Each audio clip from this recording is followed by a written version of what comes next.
Every time I get on Siege, one of two things happens. I get harassed by my chat, or I get harassed by my teammates. On God. On my mother's life. That is all that happens when I get on that game. Every time. That's all that happens, bro. So I don't enjoy Siege, bro. I don't have fun on that game. Like, I do not have fun on that game. Genuinely. And the thing is, nobody wants to play this game. Nobody wants to play this game outside of practice, outside of Pro League, outside of all that.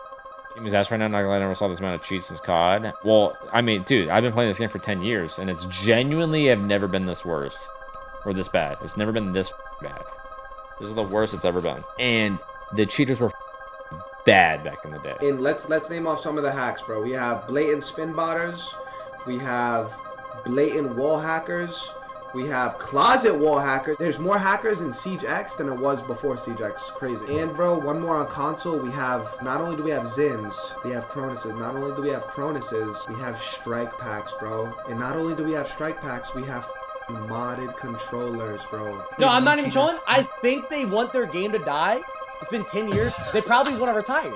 Think about it. They're actively throwing their game in the trash. Rainbow Six Siege is one of the biggest shooters on the planet. What first started as Anthony Pitt 1 meme-tages rapidly grew into a community of flourishing content creators. So let's talk about why everybody's unhappy and what Ubisoft could do to help fix it. If you experience back pain or have bad posture while gaming or sitting down for a while, it's probably your chair. Personally, if I'm sitting down for a long time, which I do to edit these videos, I need something comfortable because I've experienced the worst of the worst back pain. This chair, honestly, it doesn't do. But by far the best chair that I've ever used in my life is the FlexiSpot C7 Max gaming chair. This ergonomical chair has back support built in to the chair, so you do not need an extra pillow like other office chairs. Honestly, one of the most comfortable chairs that I've ever sat in. It has amazing lumbar support for your back, so you can sit up while in the chair and know that your posture is not being cooked. The C7 Max has a maximum recline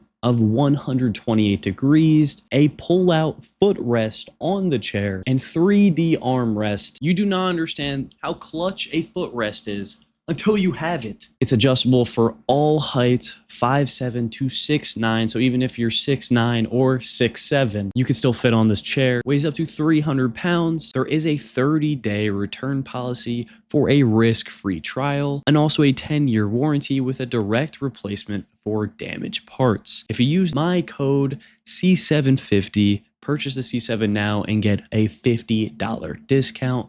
Thank you to FlexiSpot for sponsoring this video. 2 months ago, everybody was excited. All anyone could talk about was how Siege was taking a step in the right direction with Siege X, and now everyone's disappointed. Remember the content we used to get every new season with 2 new operators a season, but now with Siege X, in the meantime, the content has disappeared. Everybody was expecting massive improvements both graphically and in terms of gameplay for Siege X, but what went so wrong? Why is everybody unhappy with the game, and why have people stopped playing entirely? There are many reasons people lose interest in games. For Siege, the problems with the game are quite simple and easy to fix from the outside, but nothing ever seems to get done. No real progress is ever made. It's only baby steps. If they do bring a new feature, it usually gets teased a year or sometimes even more before it's even close to releasing, and when it does release, it just comes out as a broken mess. Ubisoft cares more about what people say in all chat than fixing real issues with the game that people deal with on a regular basis. One of those issues is content. The amount of content that Siege has been releasing for the past year has honestly been awful. Each season takes about 3 months per update, which I don't actually mind the length, but if they're gonna keep it 3 months, there better be 3 months worth of content. It's been 5 years since the last time they released 2 operators in the same season. The last map that we got was 2 years ago. Now we don't even get a new op every season, we might get a rework. Let me ask you something. Is ruining a year worth of content worth it for one single update? Because that is exactly what happened. Removing fan favorite things for the sake of change, such as T-Hunt and night maps, makes no sense, and they still won't tell us why they did it. Changing things for the sake of change, no one asked to be changed. that's a lot of change. In Siege X, they completely reworked an operator named Clash. Clash is an annoying operator, but you could have easily countered her, so why does she deserve a rework? But not all these underpowered operators instead. Content in Siege is boring to make and boring to watch. All it is Smurf content because no one plays on their actual account because of stream snipers and cheaters, 1v1s, and tournaments. Tournaments are my favorite thing to watch because at least there's some stakes going on, and you get to watch entertaining Siege, specifically the console tourneys, but ever since Jinxie stopped playing Siege, it kind of doesn't hit the same, I'm gonna be honest. It has the most personality out of anything because people are actually trying their hardest, and it gives spotlights on creators that usually wouldn't have gotten it, such as Mingo and Richie. But it doesn't help either when Ubisoft doesn't give us many things to mess around with as creators in custom games or just in general. Notice how if something doesn't work as Ubisoft has intended it, it instantly gets patched or nerfed. Just look at the cool glitch spots. Actual content in Siege is really hard to make because how many times can you do 5 coppers versus 2 champs? It's the whole reason my channel did so well at this start was because no one was making content like I was. Sorry for the self-glaze, but it's true. People watch my content because it's unique, but the more and more I go down this Siege rabbit hole, the harder it is to actually create something brand new. Which brings me to everyone's favorite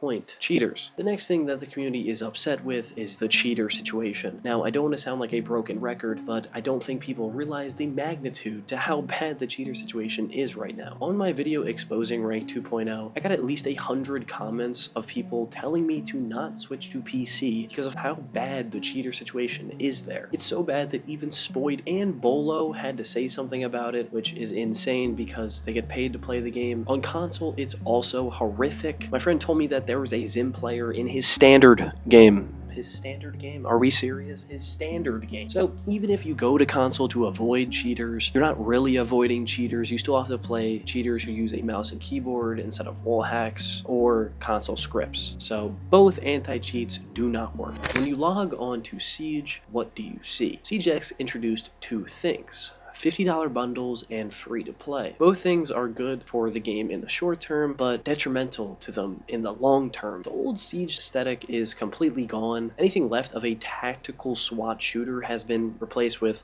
whatever this is. The skins are cool, don't get me wrong, but they just don't belong in Siege in my opinion. Fortnite has done irreversible damage to the gaming industry. Now every game wants to do collabs and have a battle pass and even fully priced games. My preference for Siege would have been a semi-realistic feeling to the source material, and understand that this isn't fairy tale land. I've already talked about this in another video, but the feeling of immersion is big in shooters, and everyone told me to play Ready or Not to get that old Siege feeling, but the problem is that a game like Ready or Not just simply doesn't scratch that same itch as Siege does. But one game that I got pretty good results in was Battlefield 6. I played the game for 5 hours straight in the open beta. This game was not only very fun, but promised something that is making Call of Duty fail, and that's no goofy skins and a military shooter. Theme and identity are the exact reasons why people are fed up with Call of Duty so much. It's because it looks dumb and goofy. It matters more than you think, but no game can replicate Siege's gameplay, and if they could, then this game would have died a long time ago. Because although the identity of a game is important, the only thing that actually truly matters is the gameplay, although we are pretty close to getting Beavis and Butthead next update. If there's one thing that any of you could take away from this video, is that if there's one thing that Ubisoft could do to change the game, to drastically improve everyone's experience with Siege X, is that they need to give up on Rank 2.0. Give it up, Unk. I've never played a game in my life when the community is so much in agreement that something sucks, and the company just refuses to change. Not a single person likes Rank 2.0 that actually understands how it works, because it doesn't work. I'm not going to go into extreme detail on why Rank 2.0 actually is the worst ranking system of all time. If you want that, go watch this video. But basically, Rank 2.0 makes it so you have to play 100 matches before you see your actual rank. Yes, 100 games before seeing your rank, and pretty much the rank you see, or your visual rank, is not what your rank actually is. They decided to change it because your rank doesn't go off your win percentage anymore, it goes off how many games you play. So just because someone plays 2,000 games, they are more likely to hit the highest rank, not because they're better, but simply because because they played more games. So any sense of rank actually correlating with your skill is completely out of the window. I hit champ with a 0.9 KD in 150 matches. It was the most underwhelming thing I've ever done in the game because it was so easy. In Operation Void Edge, I had an unhealthy 409 matches, and guess my rank? Gold 1. At that point, I was so addicted to the game because of how rewarding the ranking system actually was. I was fighting my way up to hit that plat. It was so hard to hit the high ranks that I played an unhealthy amount, not because I felt like I had to hit my actual rank. Cliff Notes, rank 2.0 is not fun and rewarding and drastically needs to be changed if this game ever wants to be like how it used to be for most people. But again, if the gameplay is fun, we can deal with it. But what happens when the gameplay isn't fun? How did we even get to removing ACOGs on defense? I honestly thought that this was a joke because there's no way we've gotten to this point, right? But Ubisoft does not know how to balance their game and making the game slower and less fun to play. Shields still being insanely good is a problem that has yet to be addressed. They're just ignoring it. They're just turning a blind eye. Oh, we don't see that.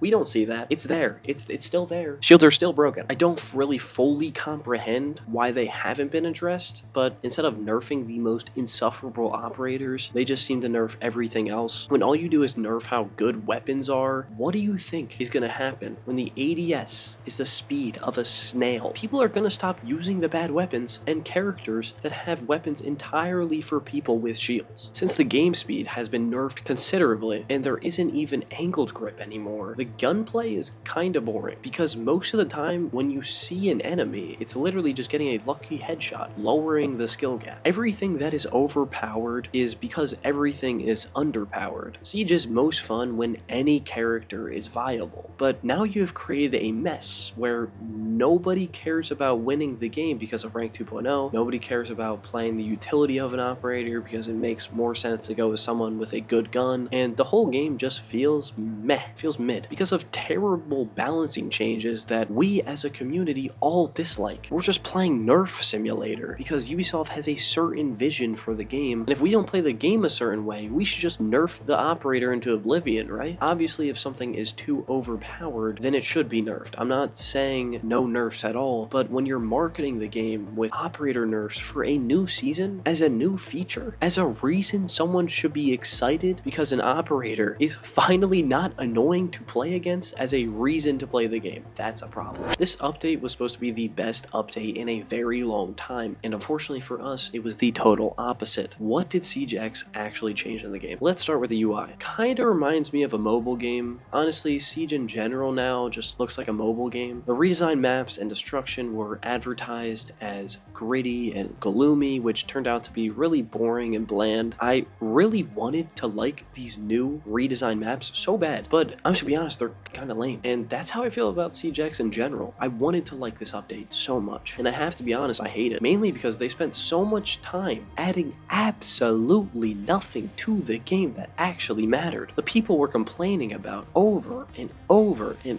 over, and it's a constant cycle, changing things for the sake of change, but not for improvement. An example would be the new ban system. It's good, but the old ban system worked just fine. We waited 2 years for a new ban system. I will say I do like the sound system. It sounds more direct now, but the main thing that we were promised in this update would be a lot less cheaters, and that never happened. The cheating situation has gotten so out of hand that the game on PC and high ranks is unplayable. What's the point of ranking up if all you do is play cheaters? And for me, the main reason I stopped playing was just the trust between the players and Ubisoft. It's broken. I don't trust Ubisoft to make good decisions for Siege's future. I mean, just look at their other games. You really think that can't happen to Siege? Assassin's Creed, ruined. Skull and Bones, completely failed for so much money, and that took like a decade to make, when all they had to do was make a remake of AC Black Flag and put it on multiplayer. That's it. XDefiant was a layup for Ubisoft, and they still managed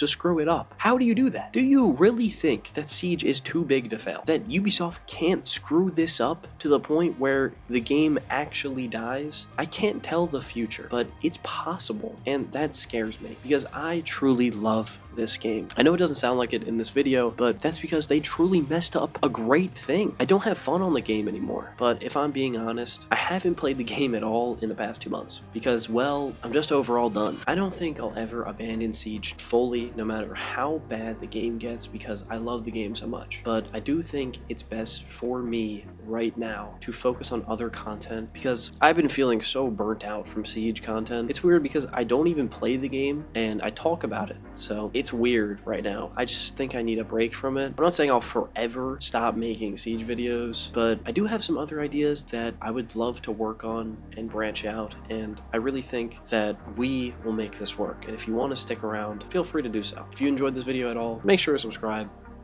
You know I'm gonna not stop posting ever, so yeah. Subscribe. I'm out.